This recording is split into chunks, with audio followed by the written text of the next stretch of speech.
This is Rick Bone with Underwater Explorer. I'm with John Paschal, who owned the very first health spa in Knoxville, Tennessee for over 20 years, made tons of money, and we'd like to get his opinion on business. John, what would you say your key to business success has been over the years? Well, I had a manager by the name of Lowell Parton, and he's the only guy I know that could take, you give him a nickel and he'd owe $9,000 a week. So I guess anybody's got that ability, he's a survivor, I guess. John, what were some of the celebrities that used to come down to the Cosmopolitan Health Spa? Oh gosh, Rick, we had Sam Steamboat, we had a lot of wrestlers, Sam Steamboat, Hulk Hogan, which was then Sterling Golding, Mighty Atlas, just on and on and on. We had the Mongolian Stomper, which I think he's still in Knoxville.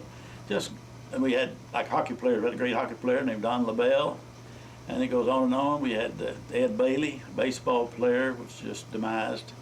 We had a lot of great guys come. We had a great club, and people, doctors, lawyers, just all kinds of people. Just a great club. And do you remember how many people or members you had over the years? We counted up one time. I think it was something over 150,000 over the 32 years. So we had a lot of members. Any advice for young people growing up in the bodybuilding health spa scene? Yeah, I think be serious. The main thing is be serious. Stay off of this so-called steroids and things like that. I've always been against all that sort of thing and not an advocate for it. And the main thing is just to work hard, eat right, rest, exercise, and diet. One without the other is no good. You got to have all three: rest, exercise, and diet. Little word red. What was the poem that you're famous for doing over the years? Well, I had one about the Southern love poem, and it goes like, "Pretty Susan fell in love. She planned to marry Joe. Susie was so happy that she told her pappy so. Pappy said, 'Susie, gal, you'll have to find another. I wouldn't want your ma to know, but Joe is your half-brother.' So Susie forgot Joe boy and planned to marry Will. But after telling Pappy this, he said, 'There's trouble still. You can't marry Will, my gal, but please don't tell your mother. Will and Joe and several more I know is your half-brother.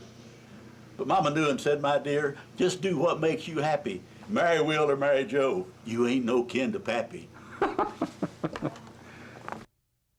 You know, what I remember about the old John Paschal Health Club days is you'd have a doctor, a lawyer, you'd have a laborer, you'd have a candlestick maker. Whatever you did was just totally irrelevant. The lifting of the weights and the camaraderie was just tremendous. Great club. John, any more thoughts on success in a business career? Well, I can tell you one thing. I can tell you what not to do or who not to hire. Everybody's somebody, anybody, nobody. Work for a company. The important job needed to be done. Everybody should have somebody do it. Anybody could have done it. Nobody did. Somebody got angry about that because everybody's job and everybody knew it. Anybody could do it. Somebody would do it, but nobody realized everybody thought somebody would do it. Ended up everybody blamed somebody when nobody did what anybody could have done. Don't hire those guys. Really? Another thing too, I've always thought when your work ceases to be play, change jobs. Then in conclusion, when your outgo exceeds your income, your upkeep is bound to be your downfall. John, you remember some kind of uppity people coming in the health spa on occasion and you had a reply for them? Oh, I've had several of that. I had, people remember Glenn Turner. He came in there and had on the chains and a fancy bow tie, looked like sideboard to haul one pumpkin. And I said, what do you do for a living? And he said, "I'm really cleaning up." I said, "Oh, you're a custodian. I didn't know you're a janitor. You're pretty well dressed for a janitor." And he kind of got irritated. But another thing, Bob Crenshaw came in one time and I was going over about a routine and he said, "I don't want to look like Arnold Schwarzenegger." I said, "I don't think you got a worry in the world." I've had a lot of things happen in the club that just, there could be a book written on it, really, Rick. A lot of fun. And wasn't there a gentleman that came in one time and requested where the swimming pool was? Oh, yeah. We didn't have a swimming pool. It was a small health club in Western Plaza. He said, "Oh, where I am up in so-and-so up north," and he was a Yankee, and he said, "We have a swimming pool." I said, "Well, we'll use Fort Loudon Lake. We swim down and back, and it's 16 miles each way, 32-mile trips, pretty good exercise. So if you like, I can show you how to get to the Fort Loudon Lake." But all kinds of people come and go, so. I started out with 2 concrete blocks on the end of a bar in Korea. John Paschal started what was arguably the first health and fitness chain in the area in the 1950s, drawing pro wrestlers and athletes alike. Now, 75, John still has the legs, just not as much brawn. I think this was a Letterman club. One of his longtime acquaintances was former UT basketball coach Ray Mears. You'll never believe what the coach asked John to do at halftime of a game in 1967. He called me up and said, "John, since you're kind of a muscle guy and everything," he said, "look good if you'd wrestle this bear." So he asked me if I'd wrestle a bear. I said, "Well, in a New York second for you."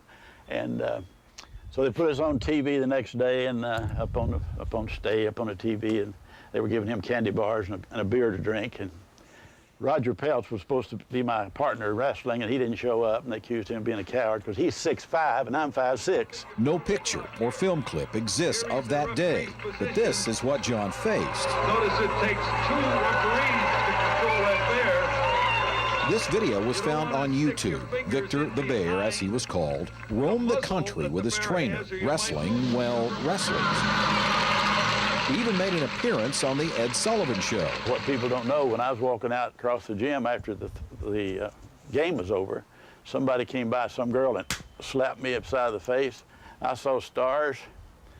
And nobody, I guess people didn't know about that, but I saw stars for a while because she thought we were really, really mistreating that lovely animal. A man who loved Coach Ray Mears so much he would do just about anything for him. He's a wonderful, wonderful man. Including wrestling a 600-pound bear.